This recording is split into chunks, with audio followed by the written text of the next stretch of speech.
자, 94페이지 오시고요. 자, 기본관계와 대가관계입니다.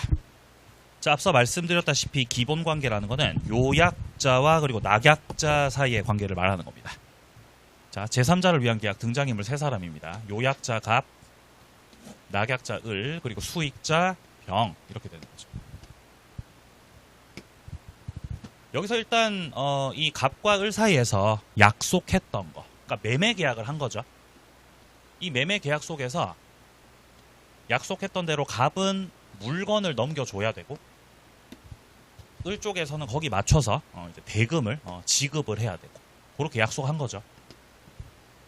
이렇게 양 당사자의 어떤 그 계약상의 채무를 정해놓은 게 저 매매계약이잖아요. 저 매매계약 자체가 이 계약 자체가 이게 이제 기본관계거든요.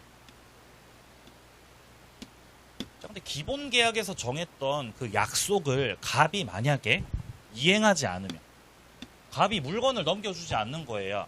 그럼 을도 대금을 지급해요? 지급하지 않아도 돼요? 안 와도 되죠. 지급하지 않아도 된다. 이게 이제 지급을, 대금의 지급을 거절할 수 있다는 거죠. 자, 이렇게 지급을 거절할 수 있다는 거는 기본관계를 가지고 항변할 수 있다는 뜻이에요. 기본관계를 가지고 대항할 수 있다는 말이에요. 자, 일단 지문을 좀 보죠. 자, 동그라미 1번부터 먼저 보겠습니다. 갑과 을의 계약이 적법하게 취소가 돼버렸네요.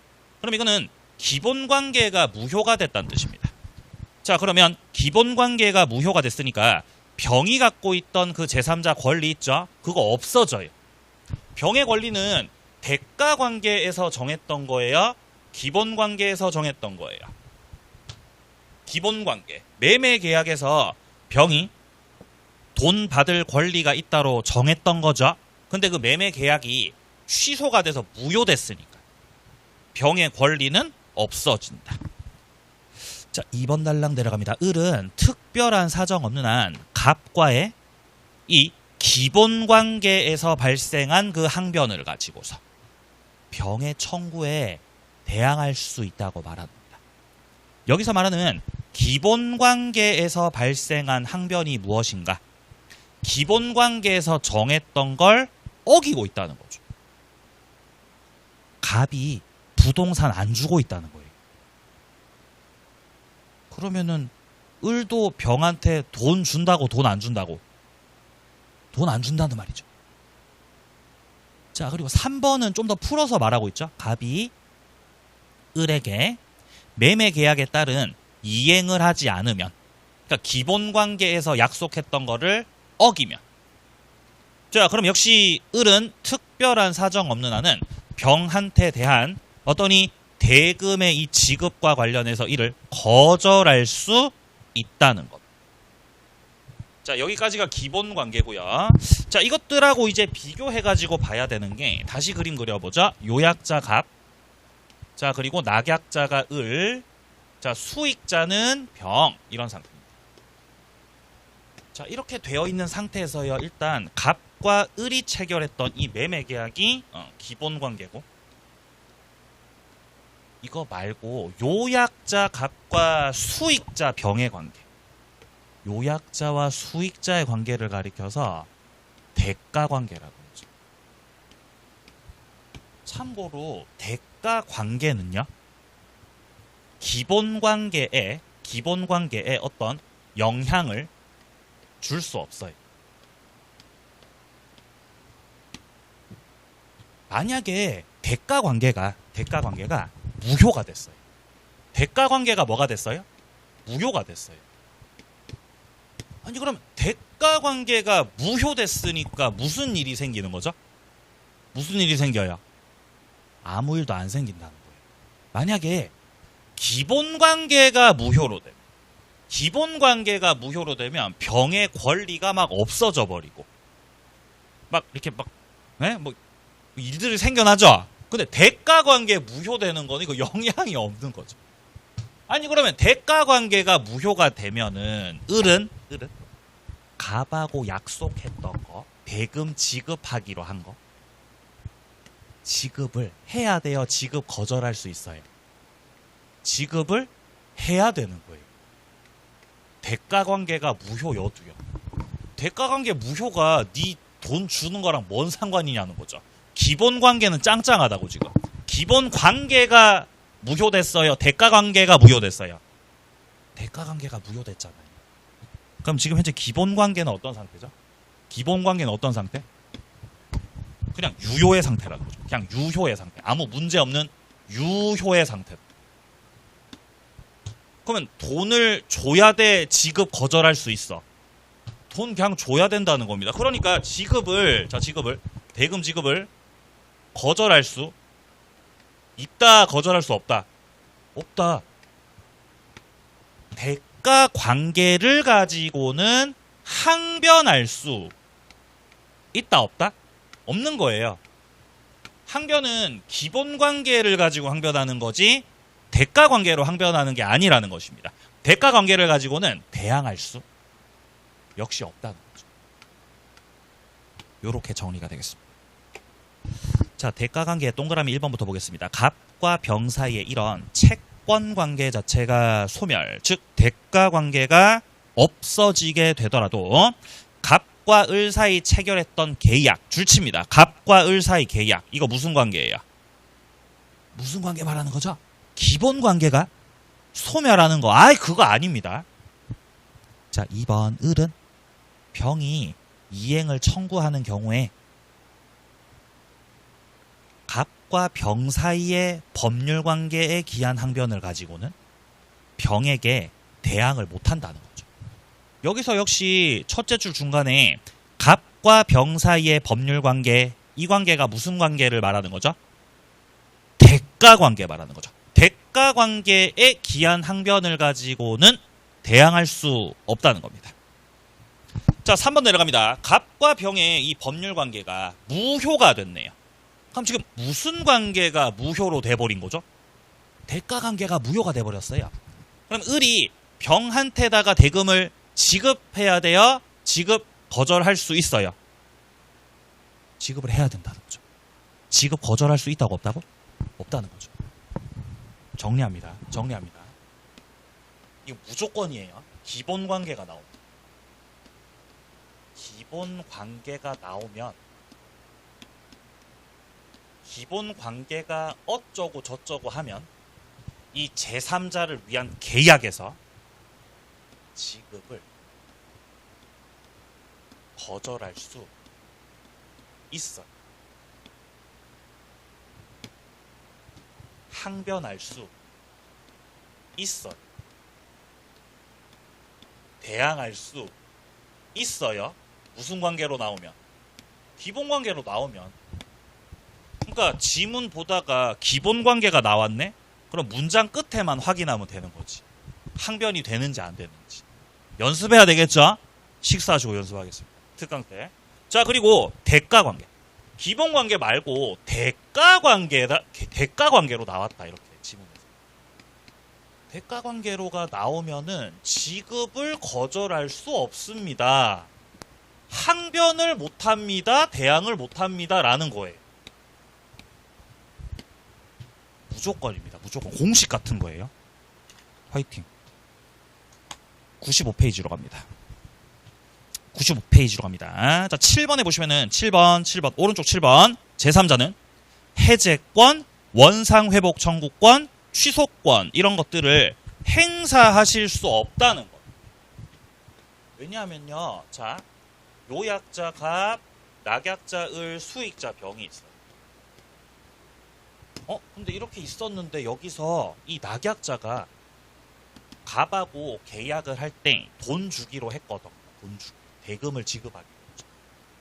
대금을 지급하기로 약속했는데 대금을 지급하지 않는다면 이거는 이제 낙약자 쪽에서 채무를 불이행하는 거죠. 낙약자가 채무를 불이행할 때 계약을 해제할 수 있는 자는 요약자입니다. 요약자가 체결했던 계약을 해제할 수 있는 거죠. 예를 들어서 제3자가 내가 해제할래. 너 왜 돈 안 주냐?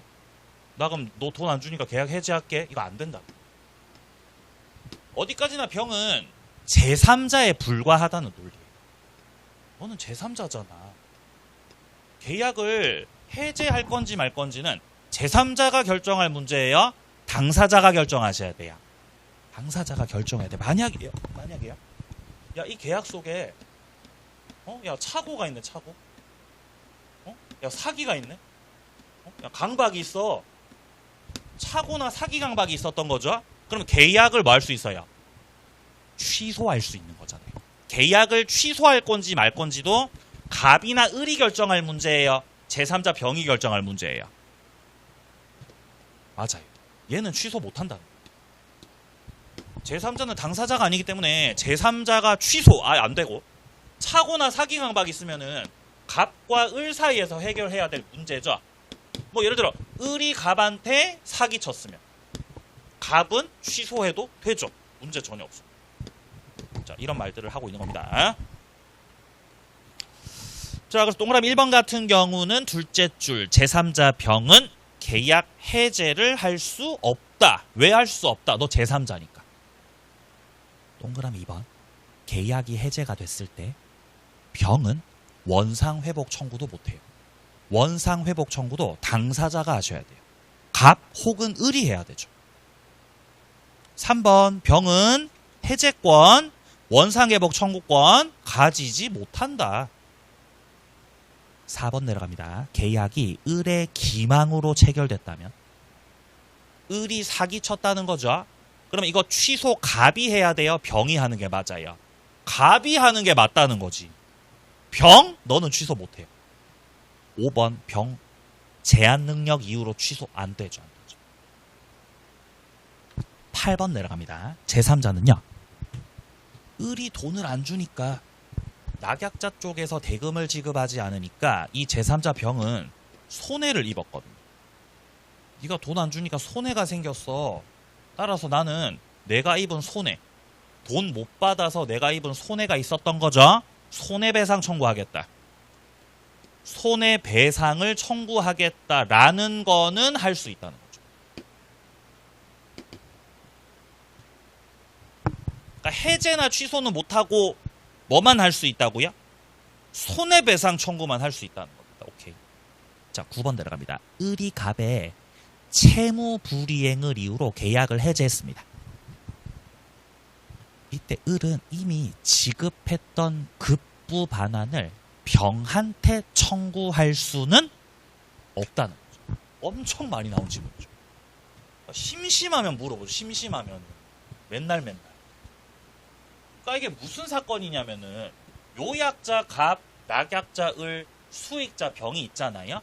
그러면 그 계약의 내용을 그대로 다 이행했다고 생각해 보세요. 갑은 자, 약속했던 대로 을한테다가 부동산 넘겨주고 소유권 넘겨줬어요.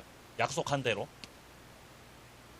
자, 그리고 을도 약속했던 대로 병한테 대금을 다 지급했습니다. 자, 대금으로 오케이. 자, 10억을 지급했다. 잘하셨습니다. 자, 갑은 물건 넘겼고 을은 대금 지급했죠. 자, 근데 이행을 했는데 후에 체결했던 이 제3자를 위한 계약이 소급 무효가 돼버릴 수 있죠. 자, 계약 자체가 소급에서 무효가 돼버리면은 을이 부동산에 대해서 취득했던 소유권 있죠? 돌아가요. 갑한테. 이거 자동복귀라 그랬죠? 말소등기 해야 돌아간다. 말소등기 안 해도 돌아간다. 말소등기 안 해도 무효가 되는 시점에서 소유권 돌아가죠. 그러면 소유권 을이 상실당했으니까 을은 10억 지급했던 거 돌려받고 싶잖아요. 돈 돌려받아야 되죠. 근데 돈을 누구한테 줬으니까, 돈을 병한테 줬으니까 병한테 가서 너 돈 내놔라. 돈 내놔라. 지급했던 대금에 대해서 반환 청구를 하겠다는 거죠. 그게 안 된다고 말하는 거잖아요. 안 된다고.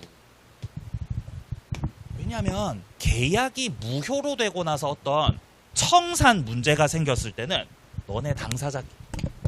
너네 당사자끼리 해결하라는 거예요.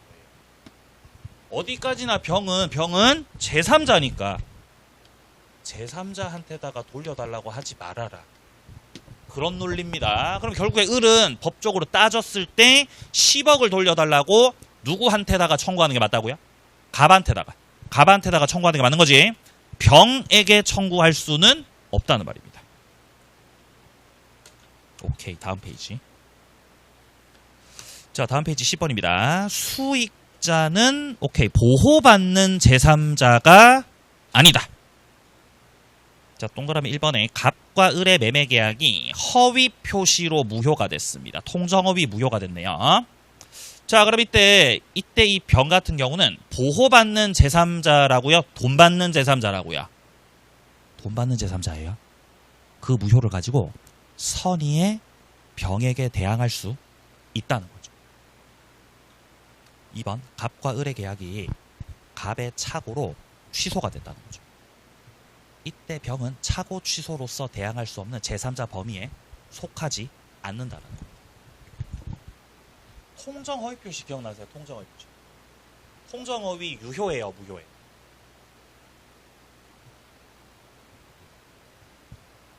네? 여러분들 표정이 그 뭐 관심 없는데? 뭐 이런 표정인데? 그 유효든 말든 뭐 나랑 뭔 상관 이런 자, 가볼까 우리. 자, 여기서 가볼까 우리. 가장 매매를 했다는 거죠. 예를 들어 매매한 척 꾸며서 가짜로 매매한 척 꾸몄다는 거죠. 네? 가장 매매를 해가지고 가장 양수인한테다가 등기를 넘겼어요. 가장 양수인. 이렇게 하면은 가장 매매 통정 허위이기 때문에 통정 허위로 한 거기 때문에 이거는 자 통정 허위 무효입니다. 통정 허위 가짜 매매 무효고. 자, 그러면 가짜 매매 통정 허위를 원인으로 해서 가장 양수인 을이 등기를 받으셨죠. 그럼 등기도 무효란 말이에요. 근데 일단 서류상으로는 을 명의로 등기가 돼 있죠, 지금. 맞나요? 그러니까 이 제3자가 을 명의로 등기가 돼 있네, 이렇게. 그렇지. 그럼 저게 이제 을 명의로 등기돼 있는 게 통정 허위의 외형이거든요. 통정 허위의 외형을 믿고 이 제3자가 저거 진짜인가 보다 생각해서 이 제3자가 예를 들어서 뭐 을하고 매매 계약을 해가지고 살 수 있잖아요. 매매 계약을 해서 등기 받았다. 그럼 이 제3자가 선의의 제3자면 효력이 유효로 바뀌어버리는 거잖아요. 이게 보호받는 제3자였어요. 기억나세요? 이때 그러면 저 갑이 예를 들어 갑이 선의의 제3자 정 상대로 선의의 제3자 정을 상대로 해가지고 통정 허위에 무효를 가지고서 선의 제3자 정에게 대항할 수 있어요? 대항할 수 없어요? 대항할 수 없는 거죠. 왜냐하면 정은 보호받는 제3자이기 때문에. 이거 우리 알고 있던 거죠. 근데 만약에 이 계약이 하필 제3자 위한 계약이었던 거예요. 매매한 척 꾸미긴 했는데 갑이 부동산 넘기는 것처럼 꾸미고 야 대금은 병한테 주는 걸로 하세. 그렇게 형태를 갖춘 상황이었던 거죠. 그럼 얘도 제3자잖아요. 돈 받기로 한 제3자. 오케이, 수익자. 근데 병이 그런 사정을 몰랐던 겁니다. 하지만 이때 이 병 같은 경우는 선이라 하더라도 보호받는 제3자가 아니라 제가 무슨 제3자라 그랬어요? 항상 돈 받는 제3자. 돈 받는 제3자야. 따라서 갑이 수익자인 선의 제3자한테다가 통정허위 무효를 가지고 통정허위의 무효를 가지고 대항할 수 있다, 대항할 수 없다. 대항할 수 있다는 거예요. 야, 무효니까 너 돈 못 받아 라고 해도 된다는 거죠. 지금 보호받는 제3자 아니라는 거예요. 그 말인 거죠. 자, 동그라미 2번에 착오를 원인으로 취소하는 것도 마찬가지입니다. 착오 취소로서 지금 둘째 줄 보시면은 대항할 수 없는 제3자라고 돼 있죠. 줄칩니다. 대항할 수 없는 제3자. 이 대항할 수 없는 제3자가 보호받는 제3자를 뜻하는 거예요. 여기서 병은 보호받는 제3자라고요? 보호받는 제3자가 아니라고요? 아니라는 거죠. 그러니까 보호받는 제3자 범위에 병은 속해요? 병은 속하지 않아요? 넌 속하지 않는 거예요. 넌 돈 받는 제3자니까 그 말이죠. 지금. 고생하셨습니다. 해제로 내려갑니다. 자, 밑으로 내려갑니다. 자, 해제권과 취소권, 공통점, 차이점 뭐 이런 것들은 스스로 좀 읽어보시면 되겠습니다. 자, 밑에 약정 해제. 자, 별로 안 중요하고요. 자, 오른쪽 갑니다. 3번에 이행, 지체라는 게 나오고, 자, 밑에 4번에 미리 거절. 자, 5번에 정기행위, 다음 페이지에 6번에 이행, 불능이라는 게 나오죠. 그러니까 지금 이쪽 파트에서 여러분들 3번에 이행 지체서부터 본격적으로 시작되고 있는 게 바로 법정 해제입니다. 법정 해제. 자, 우리가 시험 관련해서 주요하게 정리해야 할 해제는 약정 해제. 아니고 법정 해제. 법정 해제가 중요하다는 것이. 자, 우리가 이제 법정 해제를 한다라고 하면 법에서 정해진 요건을 갖춰서 해제권 행사하는 것을 말하는 거거든요. 그러니까 이런 거죠. 자, 갑이 건물을 팔기로 했다.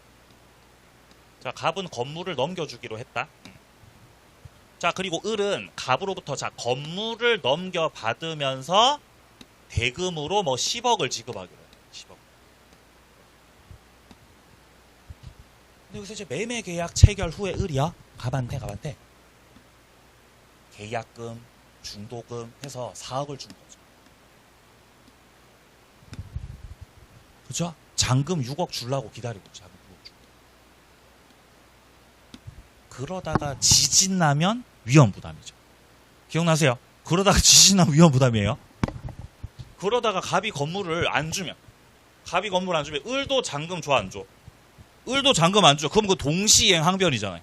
갑이 건물 안 주면 을도 잔금 안 주죠, 그죠? 근데 여기서 을이야. 갑한테 대금을 다 지급한 경우가 있어. 4억도 주고 6억도 주는 경우가 있다. 을은 돈 다 줬어요. 아니, 너 건물 아직 못 받았는데 왜 돈 다 줬냐? 이런 바보들이 있다는 거죠, 이 세상. 바보죠, 그죠? 바보가 아니라 친하니까. 친하고 믿으니까 돈 먼저 준 거라고. 아니면은 계약을 진행해야만 하는 뭔가 이유가 있었을 수도 있겠죠. 아무튼 을은 돈 다 줬어요. 을은 다 이행했는데 갑이 그러면 맞춰가지고 빨리 건물을 넘겨줘야 되는 거잖아요. 근데 갑이 건물을 안 줘요. 그럼 이거는 이행을 지체하는 거죠. 명백하게 갑이 나쁜 놈. 그러니까 지체라는 거는 상대방이 했는데 안 하면 그게 지체인 거예요. 만약에 갑이 건물을 안 주는데 을도 잔금 안 주고 있었어? 그럼 이행 지체예요? 동시이행 관계예요? 동시이행 관계죠. 근데 을은 돈 다 줬는데 이 나쁜 놈아. 나는 돈 다 줬는데 네 건물 안 주잖아. 지체죠, 지체.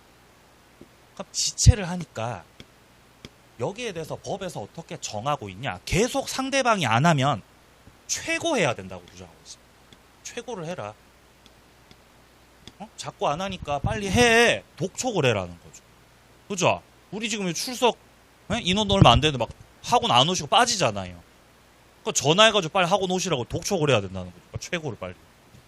출석을 하시라고, 출석을. 근데 최고를 했는데도 계속 안 해. 그러면 결국에는 이거는 해제권 행사를 할 수밖에 없습니다. 해제권을 행사해서 갑과 을이 체결했던 이 계약의 효력을 소급해서 무효로 만들어버려야 되는 거예요.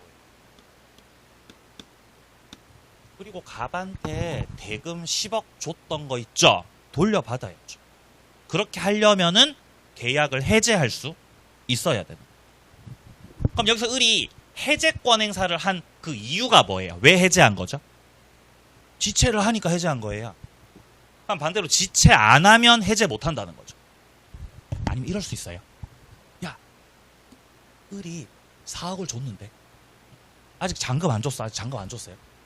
아직 잔금을 준 건 아닌데 갑이 지가 관리를 못 해가지고 건물이 부셔져 버렸다는 거예요. 이러면 이행을 안 하는 거예요? 이행을 못 하는 거예요?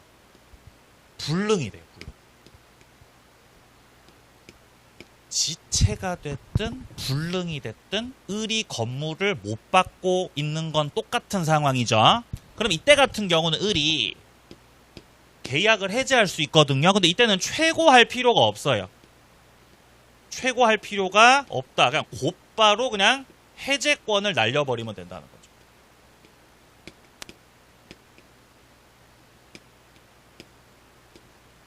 여기서 이제 을이 행사하는 요 해제권. 요 해제권을 가리켜서 자, 법정 해제라고. 법에서 정하고 있는 그러한 해제권이다 라고 얘기하는 거죠. 법정 해제. 법정 해제 사유가 이렇게 크게 두 가지라는 거죠. 이행지체하고 이행불능을 묶어서 채무불이행이라고.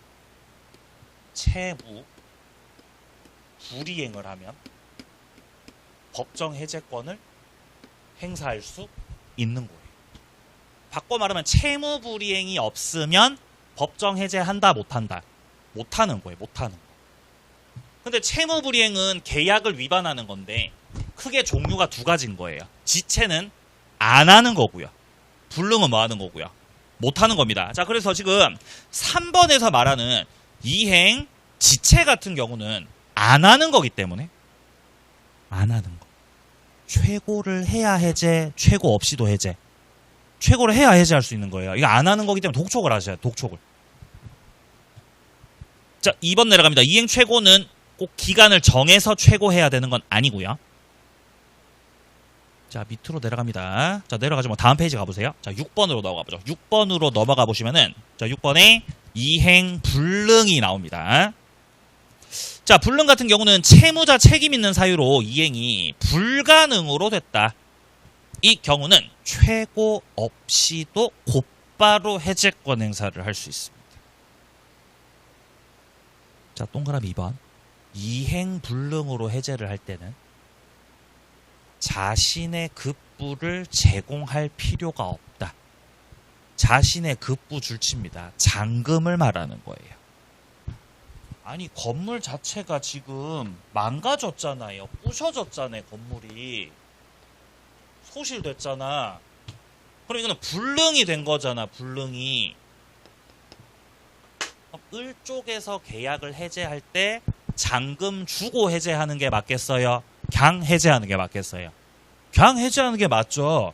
잔금 줘봤자 어차피 다시 돌려받을 돈이잖아요. 그죠? 주면 못 돌려받을 수도 있죠. 불안하잖아. 안 됩니다.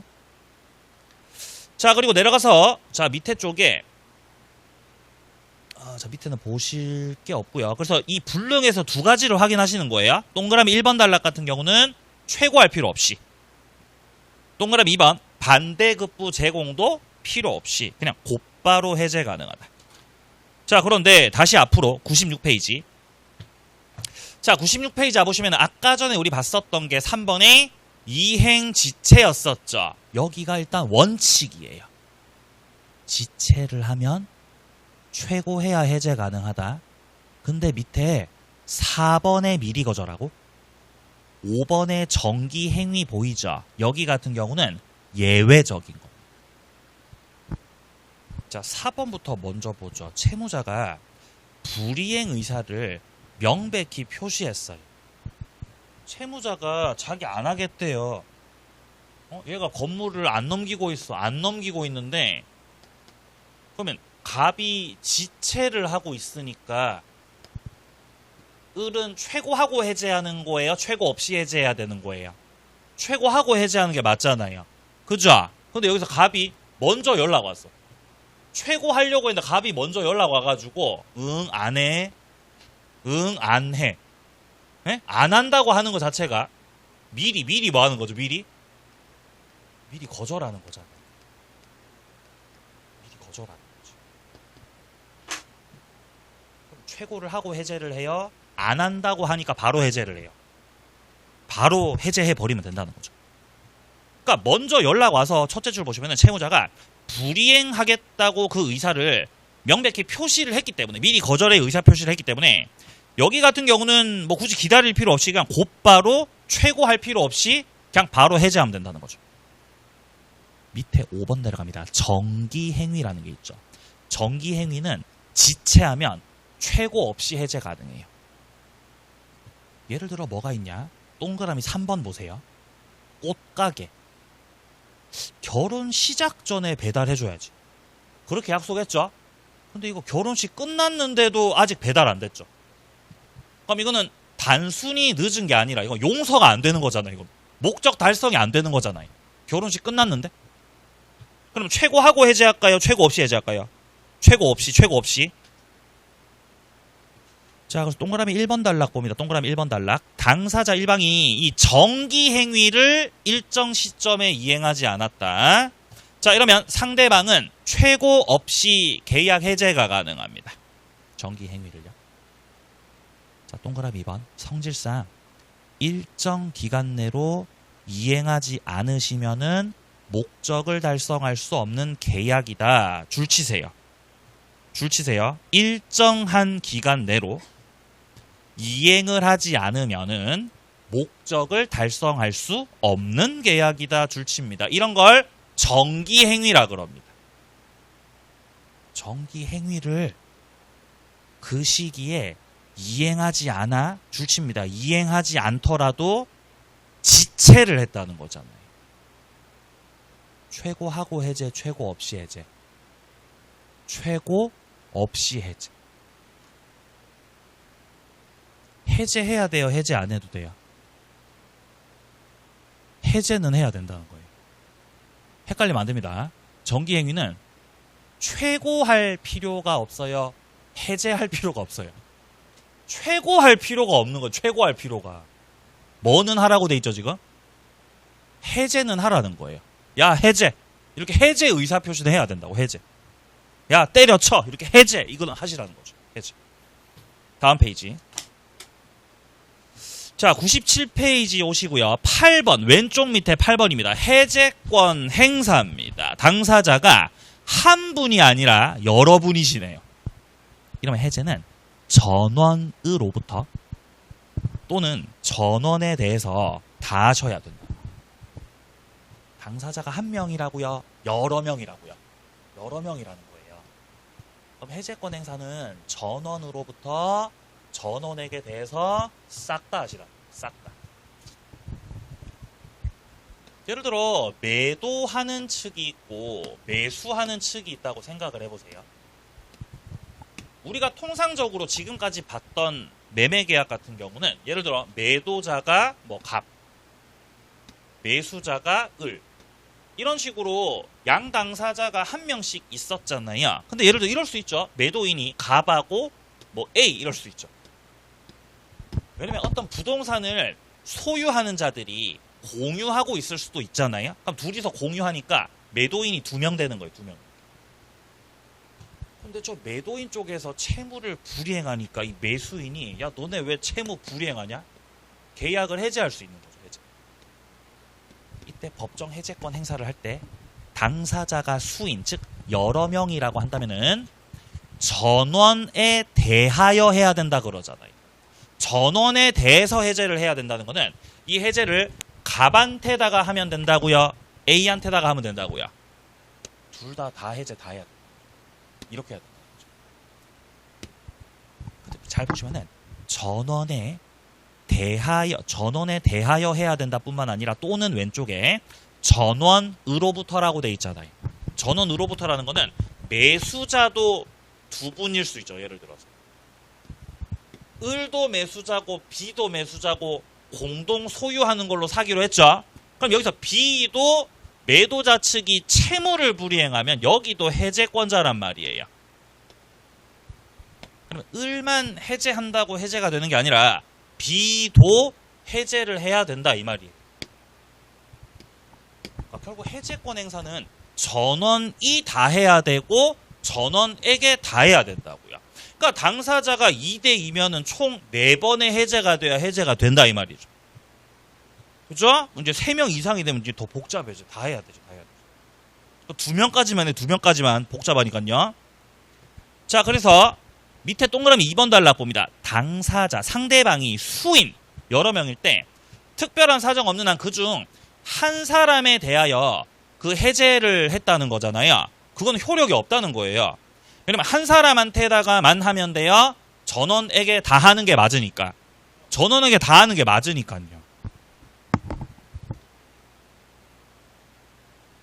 자, 여기까지 보시고요. 자, 그다음에 이제 오른쪽 갑니다. 9번. 자, 계약을 해제하게 되면은 처음으로 돌아가서 무효가 됩니다. 소급표가 있습니다. 자, 그러면 소급표가 있기 때문에 양 당사자들은 둘 다 받았던 거 돌려줘야 되죠. 그게 바로 10번의 원상회복입니다. 원상회복은 누가 먼저 주는 게 맞습니까? 동시이행관계입니다. 자, 그래서 2번에 보시면요. 토지 매매가 해제가 되면 매수인은 토지를 반환을 해야 되는데 이때 토지만 반환한다고 될 문제는 아닙니다. 플러스 걷다 씁니다. 과실을 붙여서 사용료까지 돌려줘야 됩니다. 그게 원상회복의 뜻이에요. 과실까지 붙여서 그걸 좀 풀어가지고 동그라미 3번 내려가세요. 계약 해제로 인해서 반환을 해야 되는 그 이익의 범위는 이익의 어떤 현존 여부나 선의, 악의 이런 것들을 따지지 않고 받은 이익의 전부를 다 돌려줘야 된다는 거죠. 그러니까 지금 동그라미 4번 같은 경우는 매매대금을 반환하잖아요. 그럼 돈만 준다고 될 게 아니라 이자도 줘야 됩니다. 이자 붙여가. 그 밑에 줄에 지연 손해금도 줘야 됩니다. 필요하다면. 5번 내려갑니다. 과실상계 나오네요. 과실상계. 자, 과실상계 같은 경우는 이제 전부 다 돌려줘야 되기 때문에 서로 퉁치고 이런 거 하면 안 된다는 겁니다. 적용되지 않는다. 자, 11번 사례 내려가 보세요. 을이 갑소유 X 토지를 매수하고 계약금 준 다음에 토지 인도받아서 사용수익을 하고 있었죠. 자, 이때 동그라미 1번입니다. 채무불이행 해제가 됐을 때 을은 갑한테 토지를 돌려줘야 되고 사용했던 이익도 주라는 거죠. 여기서 말하는 사용했던 이익이 뭐냐? 과실을 말하는 거죠. 그러니까 땅만 주면 돼요. 사용료도 줘야 돼요.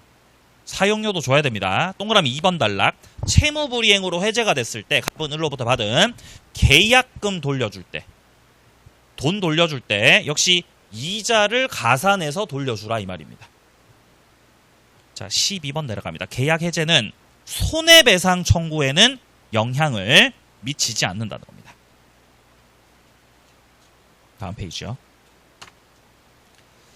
자, 이제 13번에 보시면은 제3자 나와 있죠. 제3자. 제3자 여기서부터는 좀 설명드릴 게 있어서 다음 주에 이어서 제3자부터 해 나가도록 하겠습니다. 자, 해제 파트 제3자와 합의 해제 남은 거 요거 다음 주에 또 정리할 거고요. 자, 오늘 총론 앞부분 정리했던 거 식사 맛있게 하시고 이제 문제 같이 풀면서 기출문제로 정리하도록 하겠습니다. 3시부터 특강 시작하겠습니다.